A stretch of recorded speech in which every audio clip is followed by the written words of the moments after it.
Nduk, kowe iki ditinggal bapak ibumu dadi bocah sing genah, dadi bocah sing apik. Mergane kowe iki wong ayu. Kowe nek ndi nggone engko mesti disenengi karo wong lanang. Kowe kudu iso njaga awakmu. Seorang perempuan hanya dibekali senjata itu pistol rakitan di tasnya dan membawa satu pisau untuk membunuh sekelasnya presiden.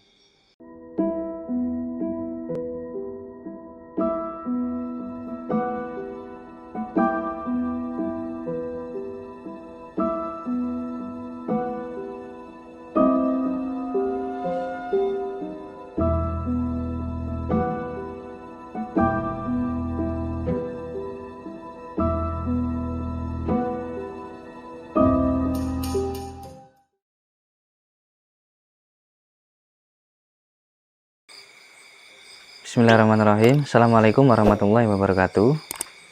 Selamat datang di channel Hono TV.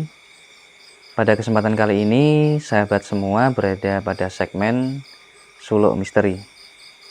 Dan seperti biasanya, Cak Hono akan menceritakan seputar kisah misteri yang kali ini dilatar belakangi oleh inspirasi kisah nyata yang Cak Hono kembangkan menjadi sebuah cerita yang harapannya dengan cerita ini selain bisa menghibur teman-teman semua juga bisa kita petik hikmahnya bersama-sama. Baru-baru ini ada cerita atau berita viral ya, ada seorang yang diduga teroris perempuan yang berusaha mencoba menerobos istana. Dan terinspirasi dari kisah ini yang Cak Hono gabung-gabungkan dengan kisah-kisah yang lain. Kemudian Cak Hono akan membagikan sebuah kisah yang terinspirasi dari sini. Dikisahkan ada seorang gadis yang bernama Marsha, dan si Marsha ini berasal dari keluarga yang broken home. Jadi ayah dan mamahnya ini sudah berpisah, dan mereka berdua bisa dibilang ini mencari senangnya sendiri-sendiri. Karena kenapa? Ayahnya ini menikah dengan perempuan lain, begitupun dengan mamahnya menikah dengan laki-laki lain, dan mereka tidak lagi mengurus si Marsha. Dengan entengnya si Marsha ini dititipkan kepada ibu dari pihak mamahnya Marsha. Jadi Marsha ini sejak kecil ini diasuh oleh neneknya. Jadi neneknya ini ibu dari ibunya Marsha. Dan si Marsha ini hidup berdua dengan neneknya, sampai sekolah pun yang membiayai ini juga neneknya. Kebetulan neneknya ini seorang pensiunan, jadi meskipun sudah sepuh, ini dia punya penghasilan dari uang pensiunan itu untuk menyekolahkan dan menghidupi sehari-hari seorang Marsha. Dan Marsha ini adalah seorang gadis yang bisa dibilang ini cukup cantik. Bahkan siapapun mengakui kecantikan si Marsha. Dia memiliki postur tubuh yang bagus, dia tinggi, langsing, dengan hidung yang kecil mancung, dengan mata agak sipit, dan rambutnya ini alami agak kepirang-pirangan gitu. Dan secara keseluruhan semua orang mengatakan bahwa si Marsha ini cantik, punya postur tubuh yang bagus. Dan singkat cerita, setelah lulus dari SMA, si Marsha ini bingung dia mau meneruskan ke jenjang pendidikan di bangku kuliah atau harus bekerja. Tetapi si Marsha ini bingung. Kalau dia milih kuliah, itu artinya dia harus siap membiayai kuliahnya ini sendiri. Dan kalau harus kerja, dia juga bingung harus kerja apa. Karena dia ini bukan lulusan SMK yang bisa dibilang sudah menjurus ke suatu keahlian. Jadi si Marsha ini dia lulus SMA dan dia bingung mau kerja apa. Akhirnya singkat cerita, ketika sedang berbelanja di minimarket, si Marsha ini bertemu dengan si Bella. Bella ini teman dia ketika duduk di bangku SMP. Dan mereka berbincang-bincang di situ, mereka saling tanya, sekarang di mana, kerja apa kuliah, kayak gitu.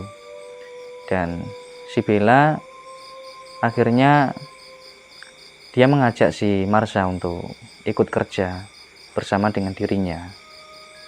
Ditanyalah sama si Marsha, lah emangnya sekarang kamu kerja di mana, Bel? Gitu. Dijawablah sama si Bella, kerjaku itu enggak berat kok, Mar. Gitu. Lah emang apa?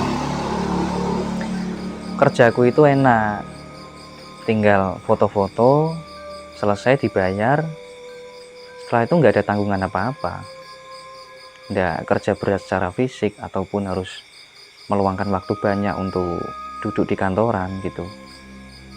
Wah enak itu berarti ya, Bel gitu. Ya enak, makanya yuk ikut kerja bareng saya aja, itu kata si Bella. Nah itu berarti kerjanya gimana itu, Bel? Tanya si Marsha. Kamu kan tahu dunia modeling kan? Oh jadi kayak model gitu ya? Iya Mar, kamu itu menjual banget loh. Kamu itu punya postur tubuh yang bagus, wajahmu juga cantik. Kamu itu cocoknya memang jadi model gitu. Kemudian si Marsha ini tanpa berpikir panjang, dia mengiyakan ajakan dari Bella. Dan singkat cerita, ketika Marsha sampai rumah neneknya, si Marsha ini baru teringat bahwa konsekuensi dari pekerjaannya menjadi seorang model itu mungkin ya, ini pikir si Marsha, mungkin nanti banyak cowok-cowok yang mendekati dia karena dia semakin tenar, semakin terkenal, apalagi di dunia media sosial. Akhirnya dia minta izin sama pacarnya. Jadi si Marsha ini punya seorang pacar yang bisa dibilang juga berparas, yang cakep gitu ya. Namun dari keluarga yang bisa dibilang strata ekonominya ini rendah gitu. Tapi bukan hal yang menjadi masalah berat buat si Marsha.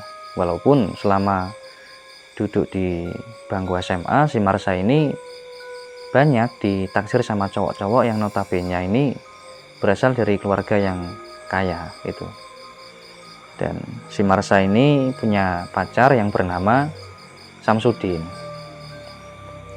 Dia minta izin sama si Samsudin, Mas, Marsha mau kerja, daripada di rumah Marsha juga bingung mau ngapain, tidak punya pemasukan, masa si Marsha hanya bisa minta uang sama nenek dan membebani finansial nenek, padahal nenek sudah tua. Ditanyalah sama si Samsudin, lah emang mau kerja di mana sama Marsha? Kemarin ada tawaran dari Bella Mas, ketika sedang belanja di minimarket sana itu ada tawaran untuk jadi seorang model. Dan untuk masalah pendapatan ini menurut Marsha juga lumayan, mengingat kerjanya Marsha ini nggak kerja berat, tapi dibayar cukup lumayan hanya dengan foto-foto gitu. Kemudian si Samsudin bilang gini, ya udah enggak apa-apa, Mas tidak melarang Marsha kerja di mana aja, yang penting halal dan barokah gitu. Iya Mas, saya juga gitu, yang penting kerjanya nanti bener, kita nggak nyakitin orang, nggak nipu orang, itu kan insya Allah berkah ya Mas. Ya udah enggak apa-apa Sang, besok pas taken foto pertama nanti Mas yang anterin ya. Ya Mas gitu. Dan singkat ceritanya, si Marsha ini dia bertemu dengan fotografer yang bisa dibilang ini baik hati, karena dia ini mampu bersikap sebagai seorang kakak untuk si Marsha. Jadi selama pergaulannya dengan si fotografer ini, Marsha ini sering dapat nasihat-nasihat tentang memilih pasangan harus gini, karena si fotografer ini dia sudah lebih dulu dewasa ya, karena dia ini bisa dibilang senior untuk si Marsha. Dan fotografer ini bisa dibilang dia bagus karena dia sering nasihatin Marsha, walaupun Marsha terjun di dunia fotografi seperti ini, tapi Marsha jangan sampai kelewat batas gitu, intinya gitu. Dan singkat cerita, karena mungkin tuntutan pekerjaan ya, si Marsha ini kan tidak hanya menerima dari satu job, tapi dia juga menerima dari job yang lain. Dan singkat ceritanya, si Marsha ini bertemu dengan seorang fotografer yang bisa dibilang ini fotografer hidung belang gitu. Cuman untuk di awal-awal si Marsha ini nggak tahu, dia nggak menyadari, karena secara tampangnya juga kalem, orangnya juga dewasa, dan orangnya juga sudah punya istri. Si Marsha ini nggak berpikiran yang aneh-aneh gitu. Cuman lambat laun seiring berjalannya waktu, setelah selesai taken video, taken foto kayak gitu, setelah acara selesai, ketika sedang makan di rumah makan atau di mana gitu, si fotografer ini yang bernama Roni itu sering merayu si Marsha untuk jadi pacarnya. Nah, kagetlah si Marsha ini, mengingat si fotografer ini latar belakangnya dia sudah punya istri. Nah, kemudian supaya tidak menyinggung perasaannya si Roni, si Marsha ini tanya, "Loh Mas, maaf ya, bukannya Mas Roni sudah punya istri?"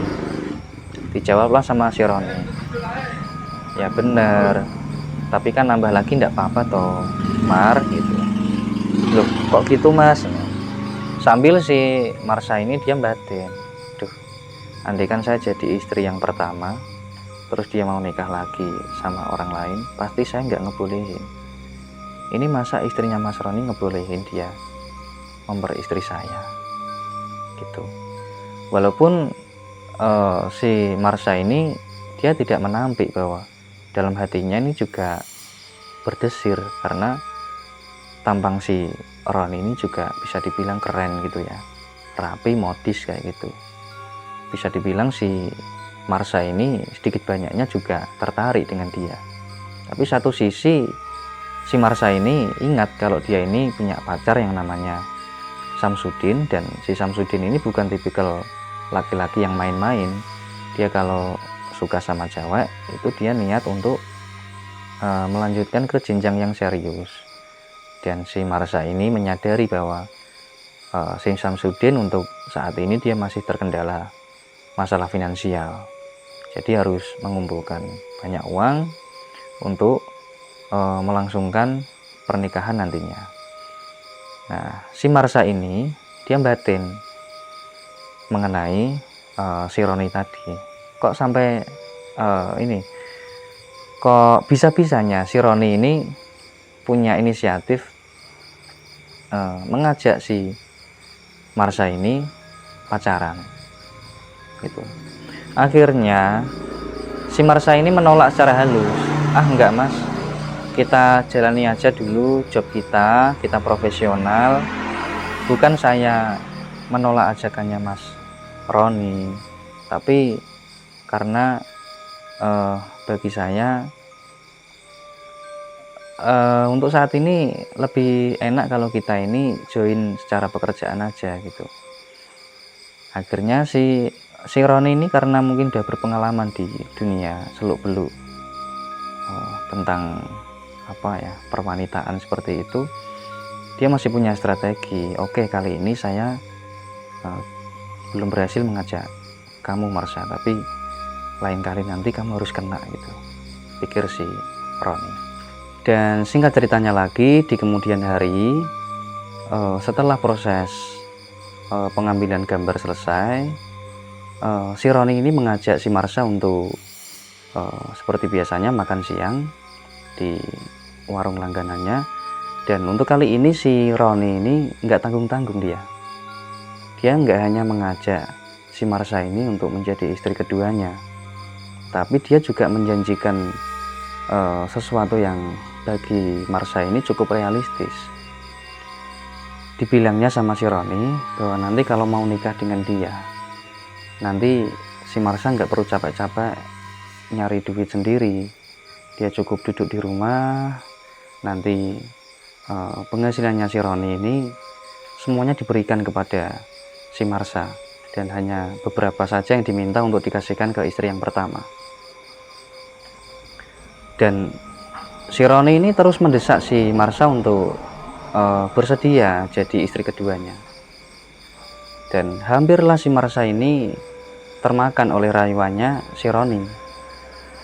Dan singkat ceritanya, si Marsha ini mencoba menyadarkan dirinya sendiri bahwa satu sisi dia punya seorang Samsudin yang dengan serius ingin menikahi dia nantinya, walaupun belum pasti kapan. Dan satu sisi dia berpikir realistis untuk seorang perempuan yang dimadu itu kira-kira seperti apa. Dia memikirkan kondisi psikologinya istrinya si Roni, istri yang pertama itu. Nah, akhirnya dengan tegas si Marsha ini menolak ajakannya si Roni. Nah, tetapi dasar si Roni ini nggak kurang akal ya. Dia belum berhasil di kesempatan kedua itu. Singkat ceritanya, di kesempatan yang ketiga nanti, setelah selesai pengambilan gambar, si Roni bercakap-cakap lagi dengan si Marsha. Dan si Marsha ini, si Roni ini tambah menggebu-gebu dalam berniat untuk menikahi si Marsha. Tapi dengan tegas ditolaknya lagi sama si Marsha. Nah, si Roni kemudian dia bingung. Sekarang sebenarnya apa? Si Roni ini ingin menikahi si Marsha ini hanya gara-gara tergila-gila sama kecantikan dan kemolekan tubuhnya si Marsha ini, bukan karena rasa sayangnya atau apa gitu. Akhirnya dia berpikir, ya udah nggak mau tak nikahi nggak apa-apa. Yang penting bisa tidur dengan saya. Nah, akhirnya si Roni ini merayu Marsha dengan modus yang bisa dibilang ini cukup realistis untuk si Marsha. Jadi si Roni itu merayu Marsha. Udah gini aja, saya terus terang sama kamu. Jujur, saya itu tertarik sama kamu. Saya pengen nikahin kamu, tapi kamu nggak mau.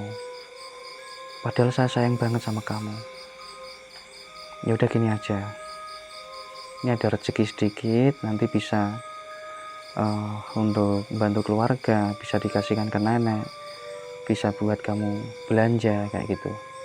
Jadi si Roni ini memberikan uang cuma-cuma sama si Marsha.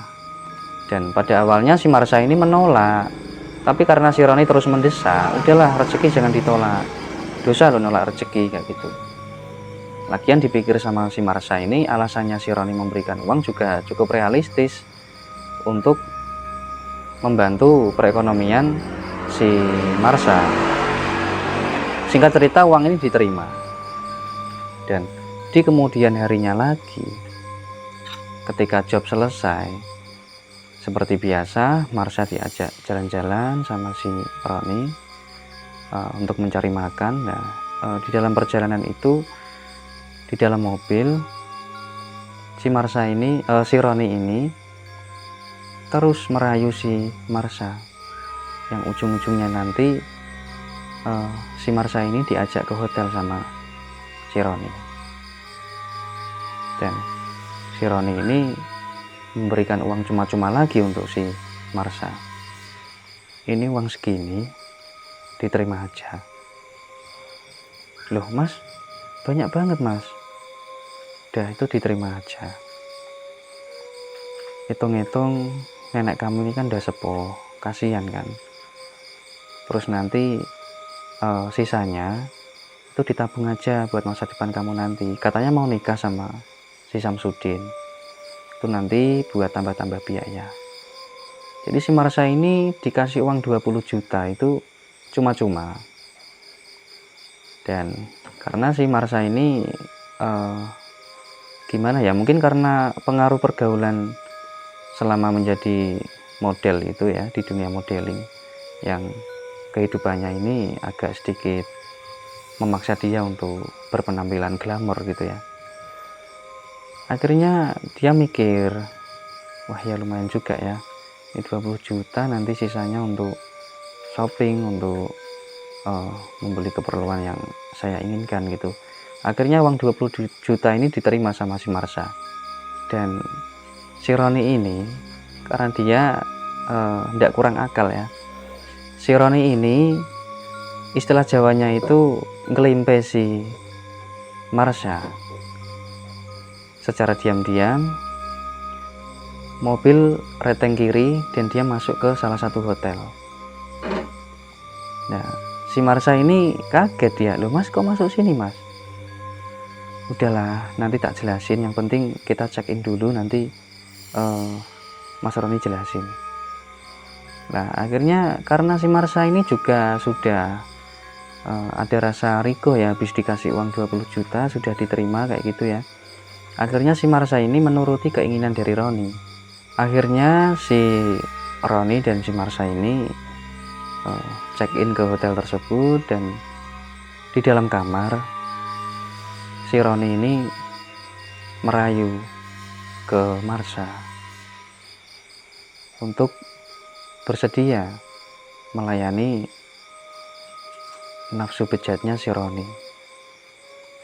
Dan pada awalnya si Marsha ini dia ingat semuanya terkait dengan Samsudin, terkait dengan neneknya yang di rumah sendirian, terkait dengan orang tuanya yang broken home, segala macam itu kacau di pikirannya. Tapi karena namanya setan, mereka sudah berdua di dalam kamar, apalagi dalam hatinya si Marsha ini nggak bisa dibohongi. Di situ ada desiran yang kuat bahwa si Roni ini sosok laki-laki yang bisa dibilang cakep, modis kayak gitu ya.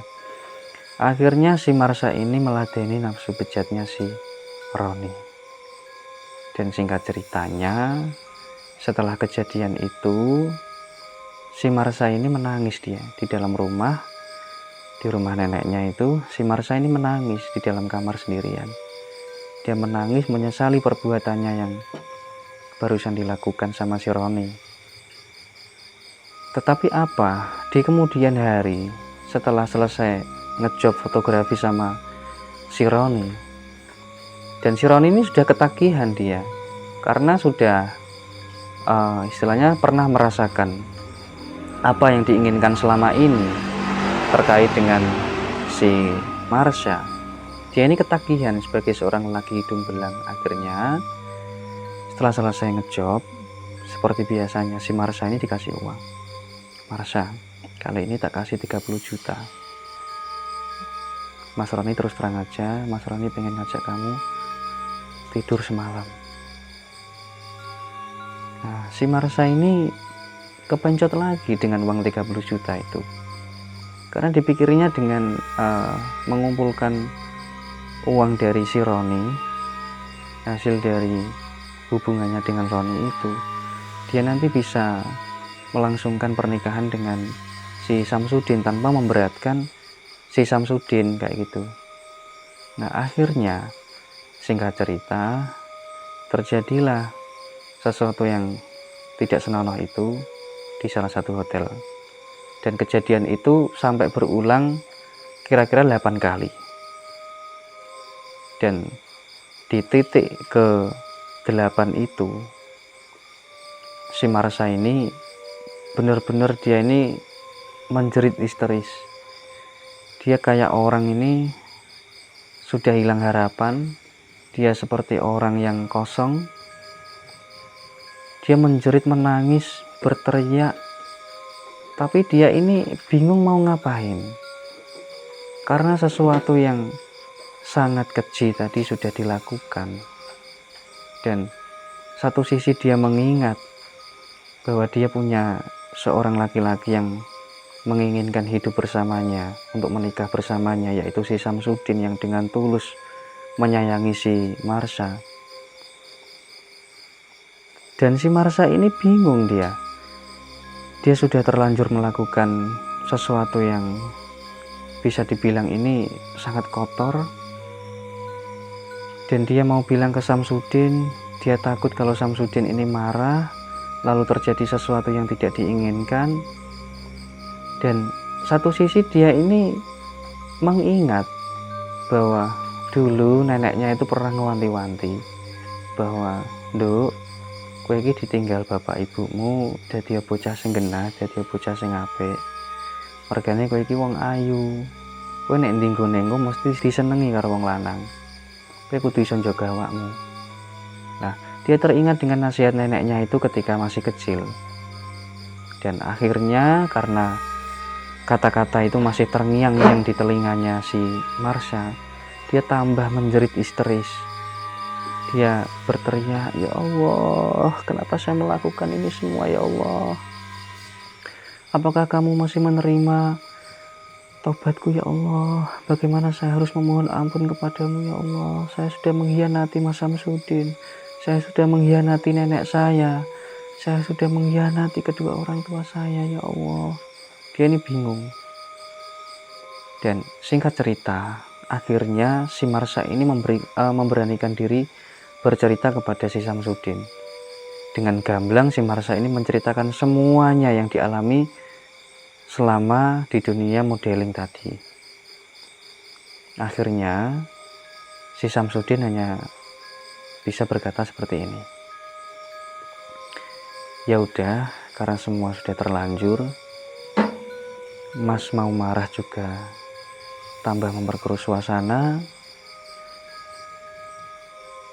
Mas tidak marah juga hati ini nggak bisa dibohongi, Marsha, betapa kecewanya Mas Samsudin dengan apa yang kamu lakukan. Tapi dalam hati kecilku, Mas Samsudin masih sayang dengan kamu. Jadi apa yang kamu lakukan selama ini tidak mengurangi sedikit pun rasa sayang dalam hatinya Mas Samsudin. Tapi semua ini tinggal kamunya bagaimana, Marsha. Ke depan kita harus bagaimana." Dan karena si Marsha ini merasa dirinya sudah kotor dan merasa dia nggak pantas untuk Mas Samsudin yang seorang yang bisa dibilang laki-laki baik-baik gitu ya. Akhirnya dia memutuskan hubungan dengan Samsudin. Dan Samsudin juga menerima apa yang menjadi keputusan dari Marsha.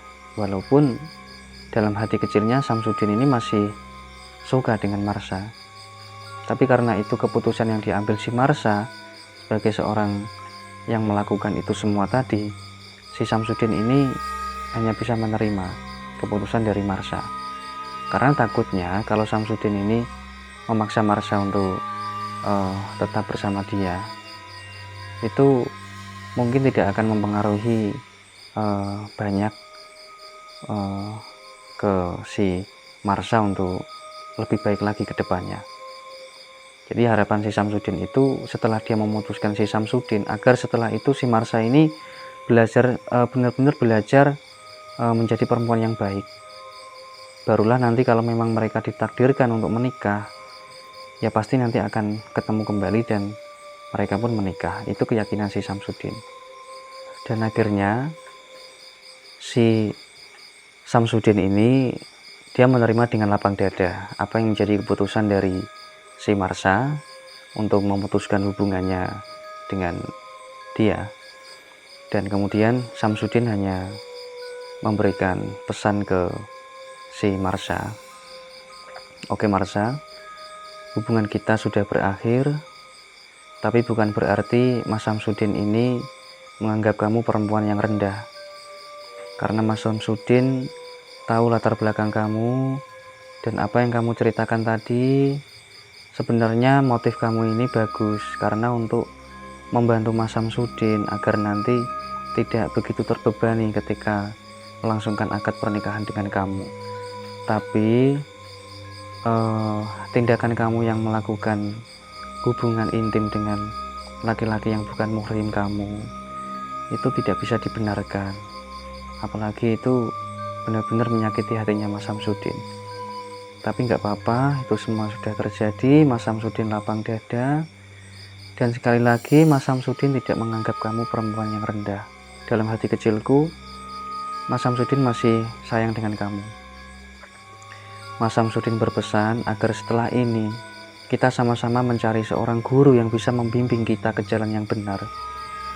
Mas Samsudin cari guru sendiri, Marsha cari guru sendiri, yang nantinya bisa mengarahkan kita untuk benar-benar menjadi manusia yang lebih baik lagi, agar kita bisa terbimbing untuk ke jalan pertobatan yang baik.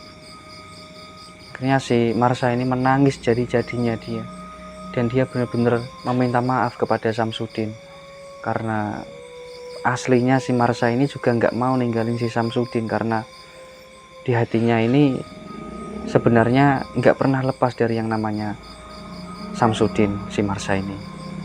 Tapi karena dia merasa dirinya ini kotor, dan dia merasa bahwa Samsudin ini bukanlah orang yang pas untuk dirinya, karena dirinya terlalu kotor untuk si Samsudin gitu dalam pikirannya si Marsha ini. Akhirnya singkat cerita, si Marsha ini dia menutup semua akses media sosial dengan teman-temannya. Semua media sosial dari Instagram, YouTube, bahkan WhatsApp itu semuanya dihapus. Jadi dia hanya punya nomor telepon biasa untuk berkomunikasi dengan teman-temannya. Dan si Samsudin ini dia juga mencari seorang guru, dan parahnya ini ya, seorang Marsha ini dia mencari kesana kemari seorang guru yang bisa membimbing dia. Dia malah akhirnya dia tercebur ke dalam suatu organisasi yang bisa dibilang ini radikal. Jadi si Marsha ini pada mulanya tertarik dengan kajian-kajiannya.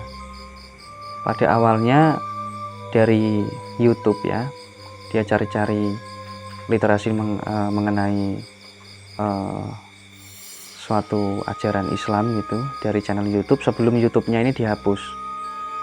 Dan dia menemukan salah satu komunitas ngaji di YouTube tersebut. Akhirnya dia cari alamatnya dan didatangilah sama si Marsha ini. Dan singkat cerita, setelah setahun dia belajar di situ, si Marsha ini bisa dibilang 80% pikirannya ini sudah terdoktrin sama ajarannya gurunya tersebut. Dan salah satu ajarannya ini yang paling ekstrim adalah membunuh siapapun yang berseberangan dengan ajaran mereka itu hukumnya halal. Karena bagi mereka yang lain dari ajarannya dia itu berarti kafir, kayak gitu. Dan lebih parahnya lagi, si Marsha ini dia punya tugas untuk membunuh salah seorang pejabat di istana negara. Dan tidak tanggung-tanggung, si Marsha ini dia punya tugas yang luar biasa berat untuk seorang perempuan, untuk seorang yang hanya bertugas sendirian tanpa backup teman-temannya. Dia ini bertugas untuk membunuh presiden.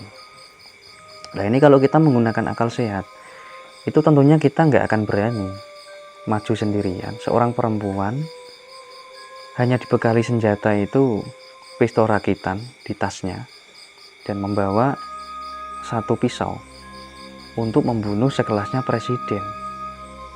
Itu nggak akan berani kalau kita pakai akal sehat. Tapi si Marsha ini karena 80% pikirannya ini sudah terdoktrin sama ajaran-ajaran gurunya, dia mengiyakan aja tugas dari gurunya tersebut.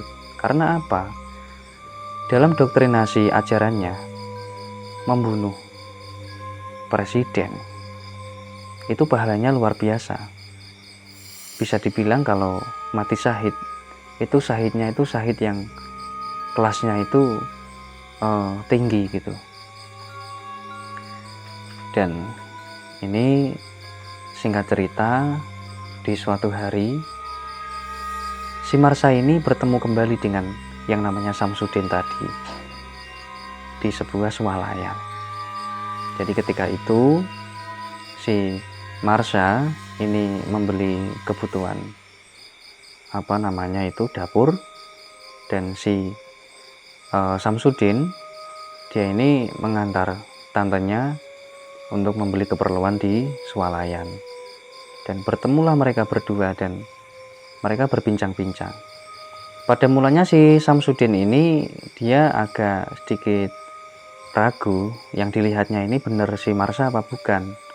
Karena si Marsha ini sudah 180 derajat secara penampilan berbeda dengan dulu. Yang dulu ini nggak pakai hijab, yang dulu dari segi berpakaian juga bisa dibilang seksi. Tapi untuk kali ini dia melihat seorang perempuan dengan memakai pakaian yang bisa dibilang islami, dengan bercadar, dengan pakaian yang serba panjang. Nah, tetapi si Samsudin ini masih hafal dari caranya berjalan. Kemudian dari belakang si Samsudin memanggil, "Marsha," kayak gitu. Dan sontak si Marsha ini langsung menoleh ke belakang. Dan bengonglah si Marsha ini tanpa berkata-kata.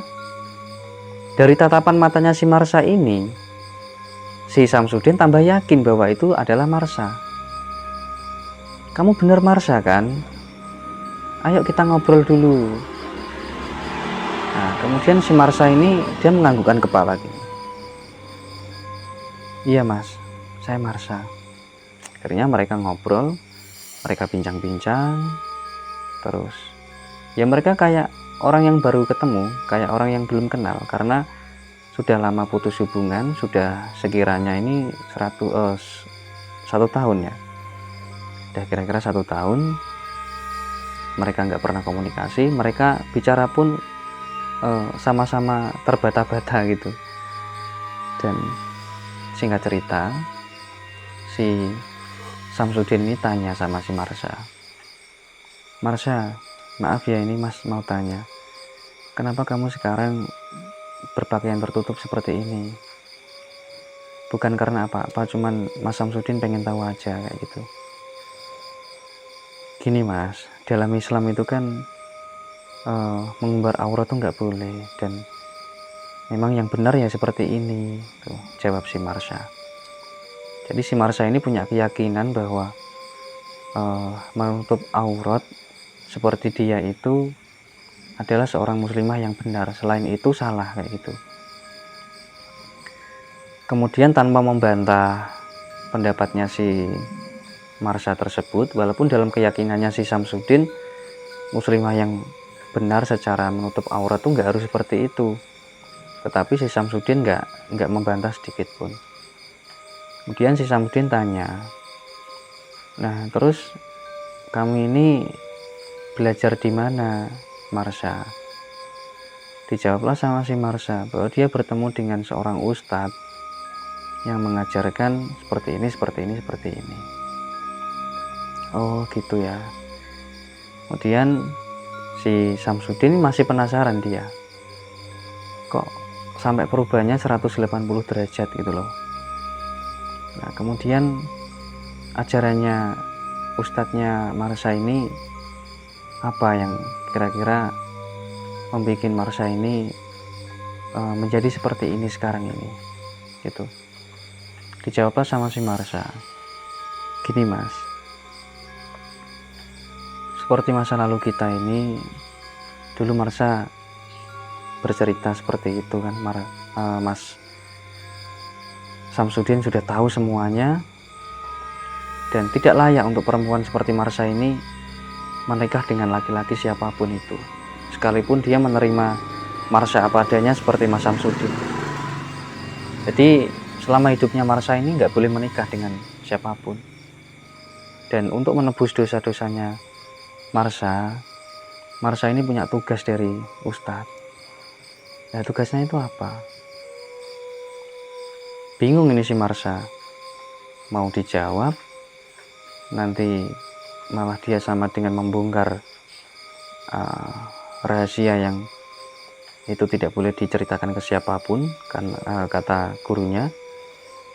Mau nggak dijawab, si Samsudin ini terus mendesak si Marsha untuk mengatakan yang sebenarnya. Akhirnya si Marsha ini menceritakan bahwa dia minta ke Mas Samsudin untuk tidak menceritakan ke siapapun, dan hanya Mas Samsudin satu-satunya laki-laki yang diceritain sama si Marsha. Jadi Marsha ini punya tugas, Mas, untuk membunuh presiden. Nah, seketika si Samsudin ini kayak orang nggak percaya dia. Diulangi lagi sama Samsudin. Tugasmu itu apa, Marsha? Tadi kan sudah tak jawab, Mas, membunuh presiden. Ya, kagetlah si Samsudin ini. Loh, kamu ini serius apa bercanda? Tanya si Samsudin. Ya serius, Mas, tapi Mas Samsudin sudah janjikan tadi untuk tidak menceritakan ke siapapun. Janji kalau dilanggar dosa loh, Mas. Waduh, kenapa harus seperti ini, Marsha? Dulu Mas kan udah pernah berpesan ke sampean.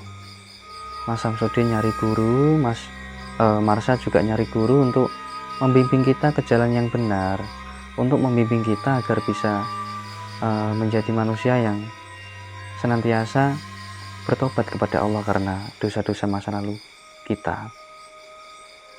Tetapi dari semua yang kamu ceritakan ini, Marsha, ini menurut Mas Samsudin ini nggak tepat.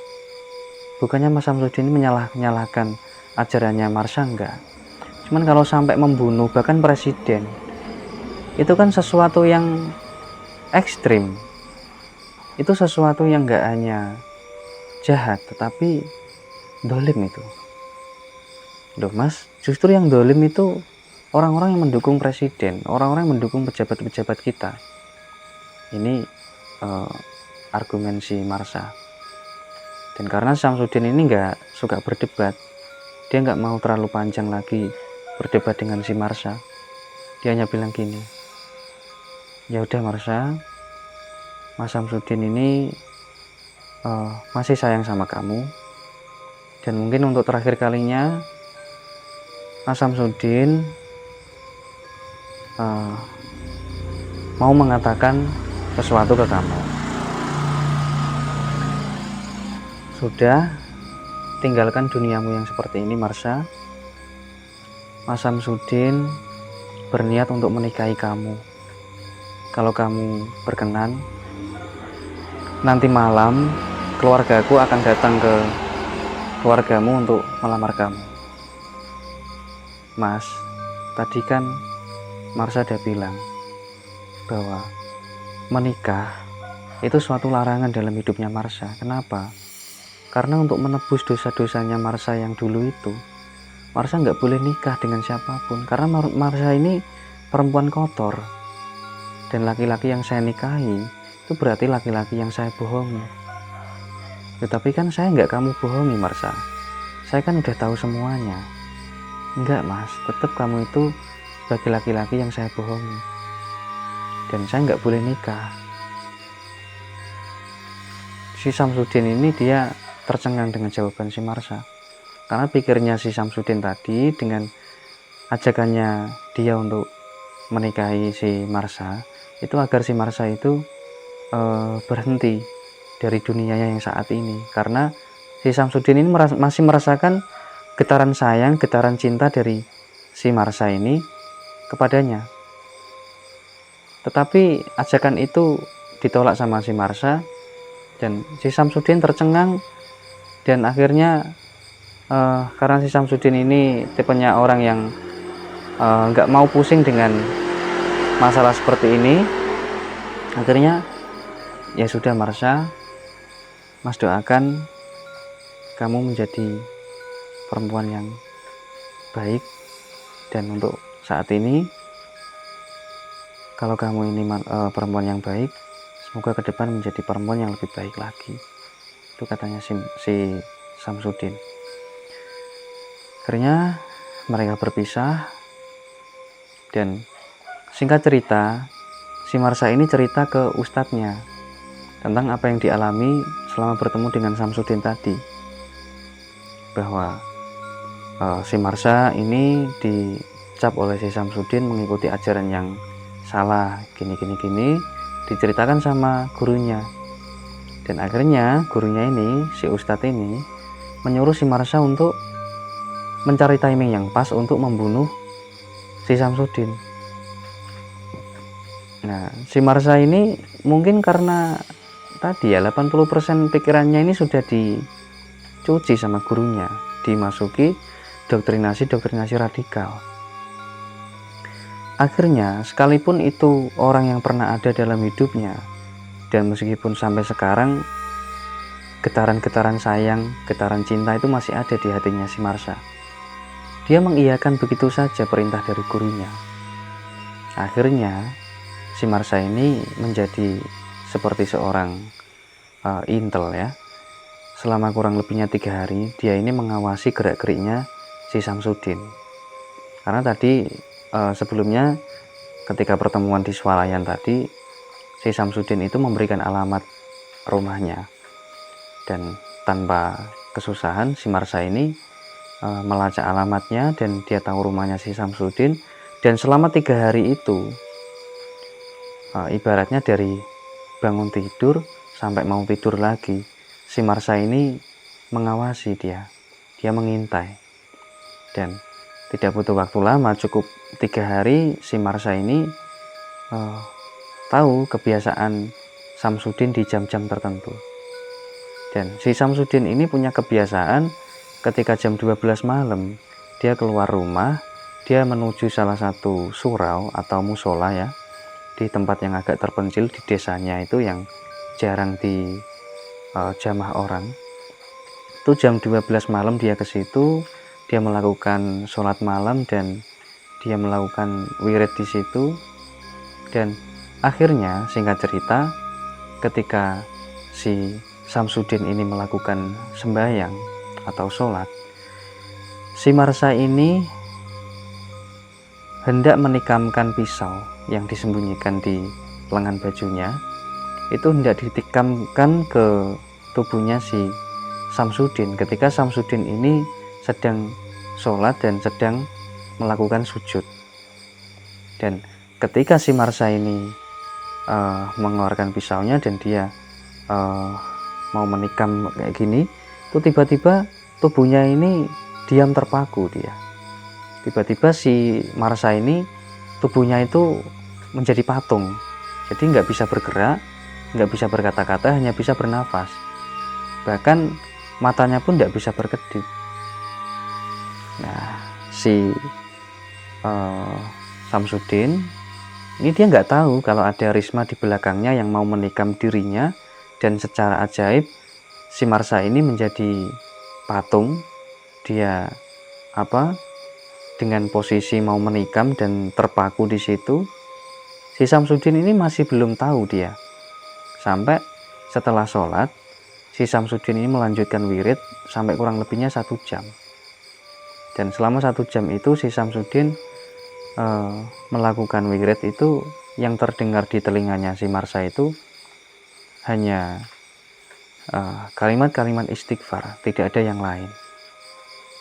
Jadi selama proses sembahyang sampai wirid itu, si Marsha ini dia tahu si Samsudin ini melakukan sesuatu apa untuk apa. Dan aslinya si Marsha ini bergetar di dalam hatinya, dia menangis karena di situ Samsudin ini hanya melantunkan lafaz astagfirullahaladzim kayak gitu. Dia tahu bahwa maksudnya si Samsudin itu memohon ampun kepada Allah atas dosa-dosanya. Padahal dilihatnya si Samsudin ini termasuk seorang pemuda yang baik, tidak jahat gitu, tapi masih melakukan pertobatan terus setiap malam. Dia ini terharu sebenarnya. Tapi kan tidak semudah itu, karena 80% pikirannya ini sudah dikuasai sama doktrinasi radikal tadi. Nah, singkat cerita, setelah proses wirid selesai, si Samsudin ini kaget ya ketika menoleh ke belakang dan dilihatnya di situ Risma dengan posisi mau menikam dirinya dan dengan posisi terpatung di situ. Akhirnya si Samsudin ini dia menghampiri si Marsha dan ditanyalah sama Samsudin, "Kamu ini kenapa, Marsha? Kenapa bercanda seperti ini? Dan kenapa di tanganmu ada pisau?" Jadi si Samsudin ini bingung dia. Si Marsha ini ngapain kayak gitu. Tapi ditanya berulang-ulang, si Marsha ini nggak juga menjawab. Akhirnya dia tahu bahwa si Marsha ini nggak bercanda. Si Marsha ini memang benar-benar posisi tubuhnya ini terpaku, dia terpatung. Akhirnya dia berdoa kepada Allah untuk supaya si Marsha ini kembali ke posisi normal seperti sedia kala. Akhirnya secara ajaib si Marsha ini kembali bergerak dan dia menghembaskan nafas yang agak panjang. Dia menangis. Dia bercerita kepada si Samsudin bahwa niatnya dia ke situ untuk membunuh Samsudin. Nah, tambah terheran-heran ini Samsudin setelah kemarin mendengar penuturan dari Marsha terkait dengan pemahamannya yang ekstrim seperti itu, dan sekarang sesuatu yang tidak terpikirkan sedikit pun dalam benaknya si Samsudin ini menimpa dirinya, yaitu pembunuhan terhadap dirinya, apalagi dilakukan oleh seorang Marsha, orang yang ada dalam masa lalunya, orang yang masih punya getaran sayang di hatinya, dan mereka berdua ini masih sama-sama sayang. Tapi kenapa kalau sayang kok bertekad membunuh saya? Itu dalam lamunan si Samsudin. Jadi nggak habis pikir nih Samsudin ini, kok sampai hati ya Marsha melakukan ini demi apa kayak gitu. Akhirnya dengan kesabarannya si Samsudin ini mengorek motifnya si Marsha membunuh dirinya, dan diceritakanlah sama si Marsha bahwa dia mendapat tugas dari gurunya karena dari pertemuan kemarin itu Mas Samsudin begini, dan kata ustadz saya Mas Samsudin itu harus saya bunuh karena menghalang-halangi tugas saya ke depan. Jadi dianggapnya sama ustadz saya Mas Samsudin itu duri dalam perjalanannya saya. Akhirnya si Samsudin ini dengan kesabarannya, karena dia paham bahwa si Marsha ini memang benar-benar sudah tercuci otaknya sama ustadz itu. Akhirnya dengan kelembutannya si Samsudin ini menasihati si Marsha, "Marsha, apa yang kamu lakukan ini nggak benar. Setidaknya kalau Marsha itu menganggap Mas Samsudin ini kafir, bukankah Marsha ini tahu kalau Mas Samsudin ini manusia? Masa manusia mau membunuh manusia, apalagi tanpa sebab yang jelas? Dan apa yang kamu lakukan ini Marsha, kamu hendak menghilangkan nyawanya saya, Mas Samsudin." Dan si Marsha ini dia memang seperti orang linglung, yang tadinya itu dia menangis seperti orang yang sadar gitu, tapi sekarang itu dia hanya bisa seperti orang kosong. Dia ini ya tatapannya seperti orang kosong, dia seperti orang linglung, dan dia nggak bisa berkata-kata lagi. Terus dia bilang gini, "Mas minta maaf Mas kalau yang tadi salah. Kira-kira dimaafin apa enggak nih?" Dengan bersikap agak dingin ke Samsudin, dia bertanya seperti itu. "Ya tentunya Mas maafin. Kalau enggak dimaafin terus mau gimana lagi gitu kan." "Ya udah Mas, kalau dimaafin terima kasih. Marsha mau pamit." Akhirnya si Marsha ini pergi. Dan singkat cerita, setelah sampai rumah, si Marsha ini seperti orang yang sadar lagi. Dia menangis jadi-jadinya. tentang apa yang barusan dilakukan.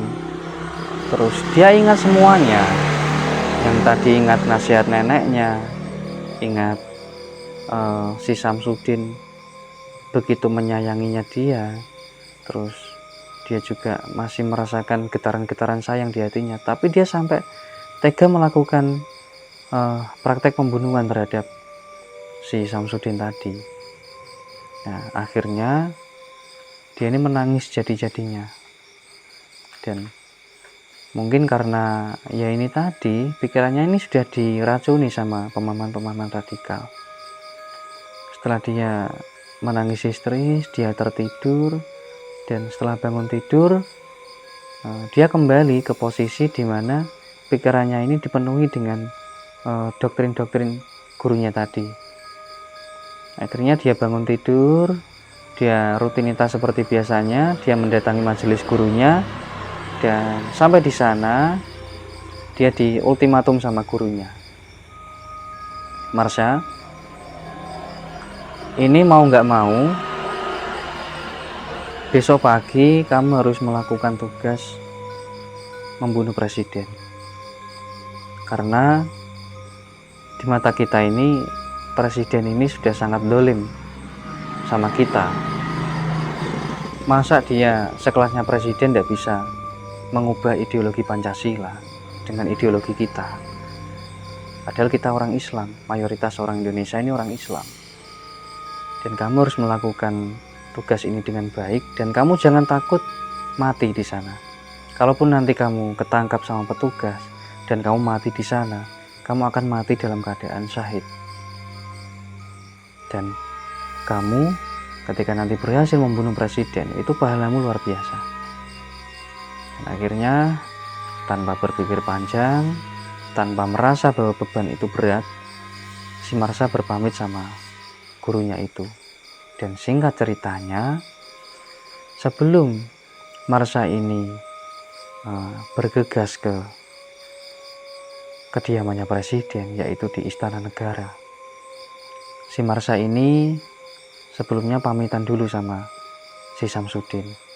Jadi si Marsha ini pesan taksi online, kemudian dia menuju alamatnya Samsudin, dan dia uluk salam di situ. Kemudian keluarlah si Samsudin, ditanyai sama Samsudin, ada apa Marsha kok malam-malam?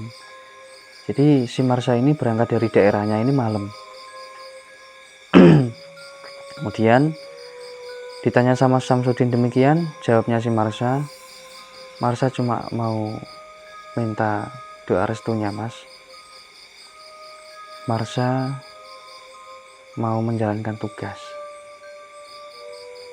Loh, tugas apa? Yang kemarin itu kamu mau membunuh presiden? Jawab tanya si Samsudin. Enggak mas, ini tugasnya enggak bunuh orang kok.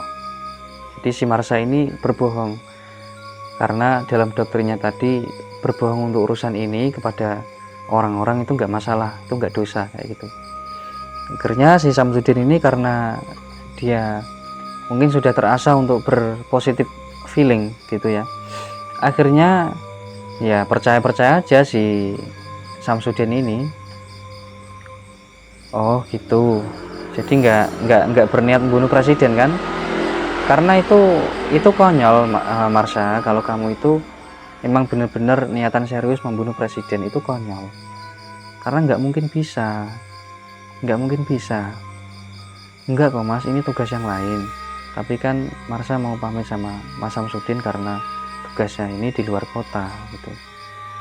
Dan si Marsha ini dia minta maaf, dan dia bilang gini, mas, kalaupun kita tidak ditakdirkan untuk menikah di dunia ini, mungkin nanti kita akan bertemu dan menjadi pasangan di surga.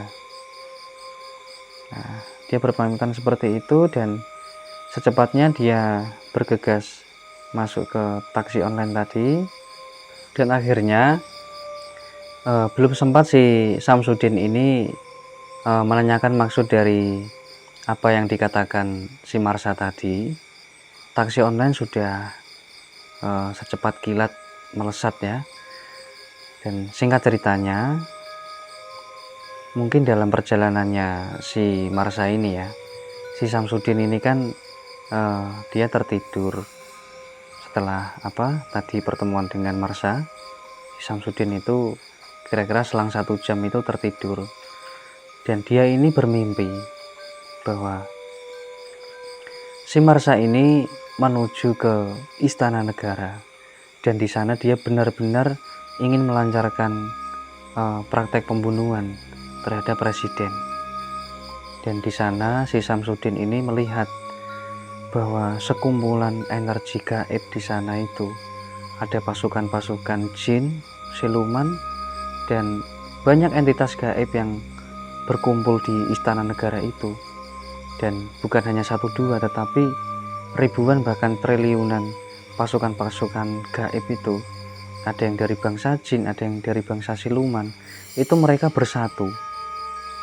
Mereka ini bersatu, dan mereka ini sedang merundingkan seorang perempuan yang memakai cadar, berpakaian hitam panjang, yang mondar-mandir di depan istana. Dan mereka pasukan-pasukan gaib ini, dia nggak tahu maksud yang sebenarnya dari perempuan ini. Tetapi karena mereka gaib, mereka ini melihat aura yang begitu pekat hitam di dalam tubuhnya perempuan tersebut. Dan dilihatnya sama pasukan-pasukan gaib ini, di atas kepalanya perempuan ini itu ada menggumpal semacam awan pekat hitam itu yang melingkupinya.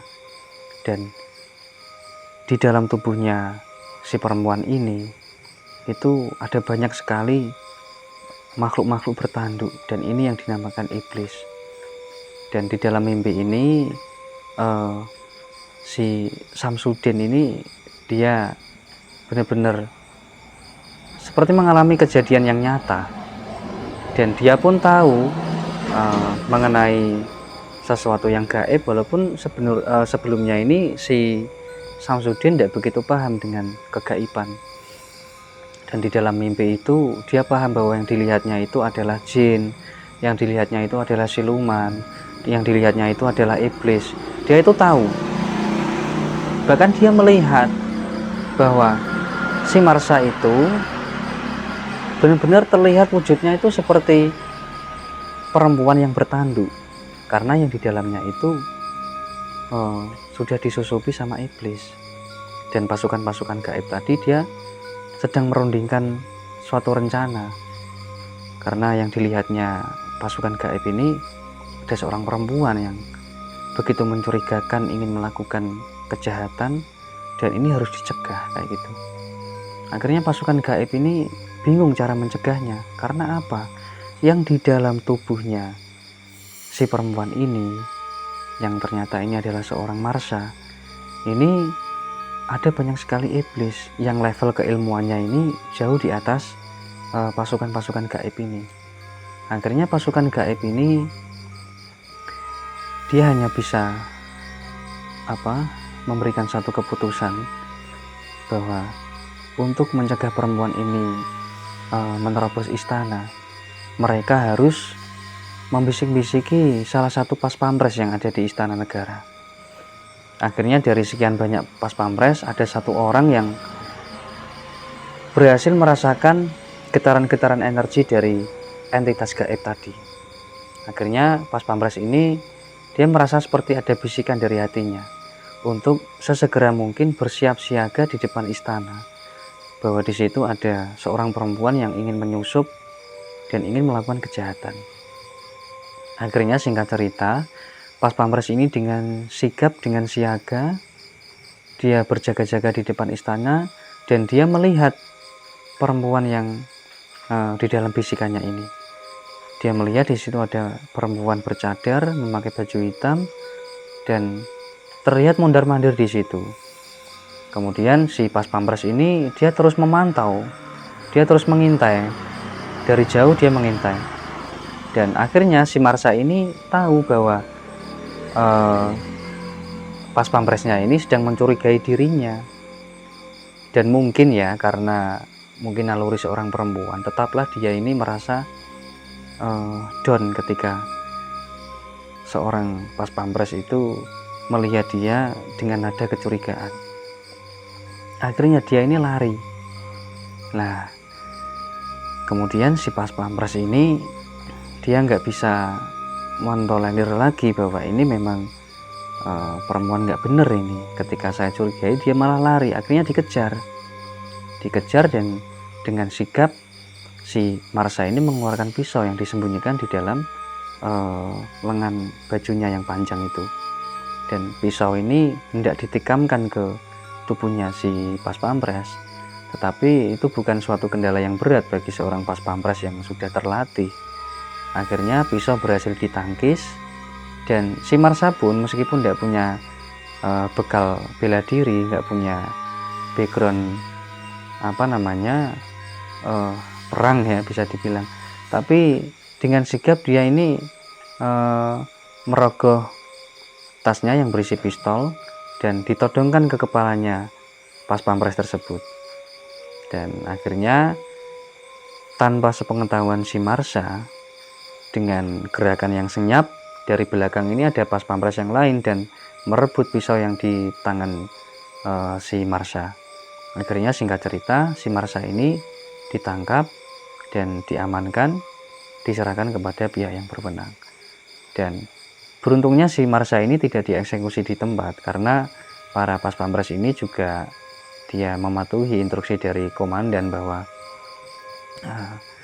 seseorang, apalagi yang terduga teroris seperti itu, kalau bisa jangan ditangkap lalu dibunuh, agar informasi-informasi, motif-motif nanti bisa terungkap.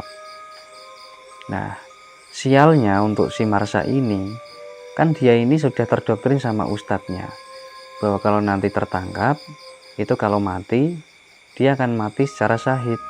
Dan sialnya bagi si Marsha ini, dia tidak dibunuh di situ, malah diserahkan kepada pihak yang berwenang. Nah, ini terjadi di dalam mimpinya si Samsudin. Dan ternyata setelah Samsudin bangun,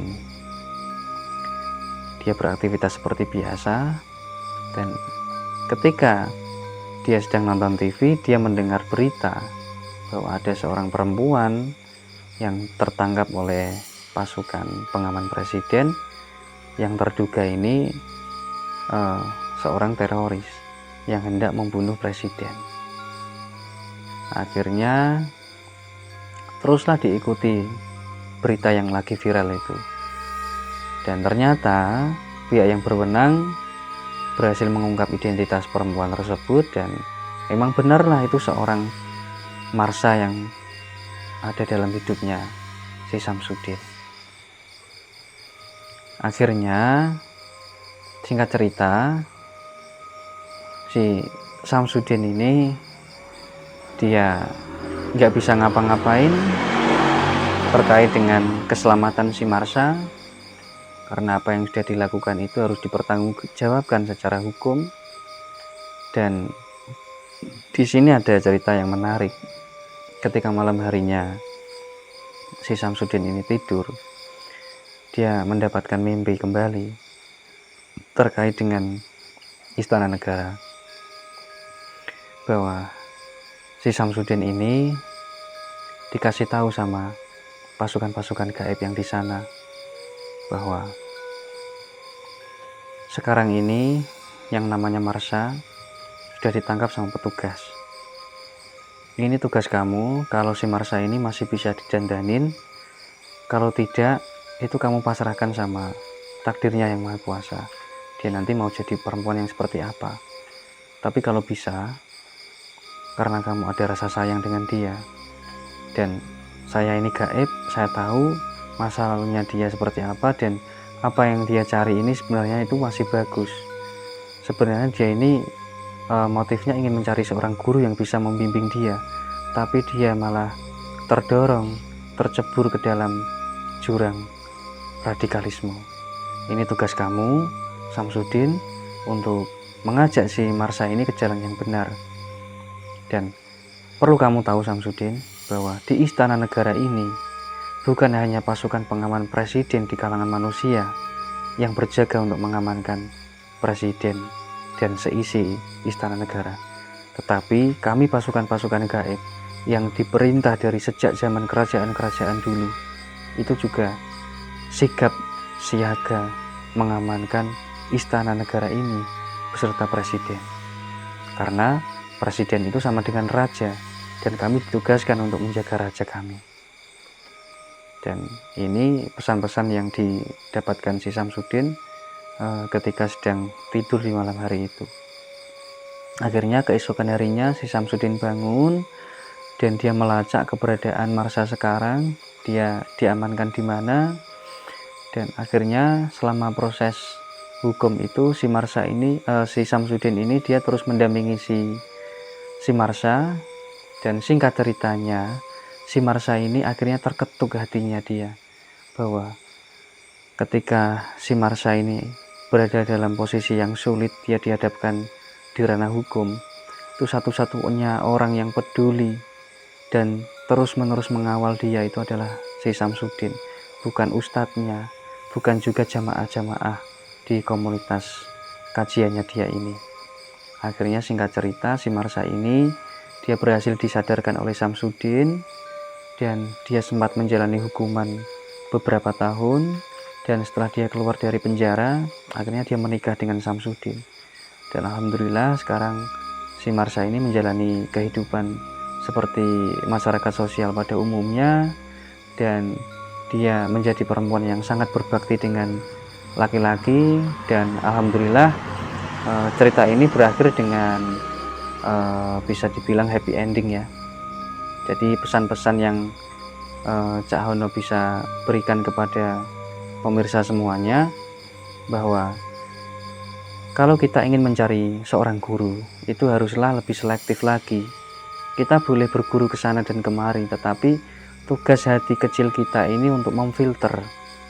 Jadi jangan terus ditelan mentah-mentah. Kita filter dulu, kita telaah dulu kira-kira bertentangan nggak dengan hati kecil, bertentangan nggak dengan kemanusiaan.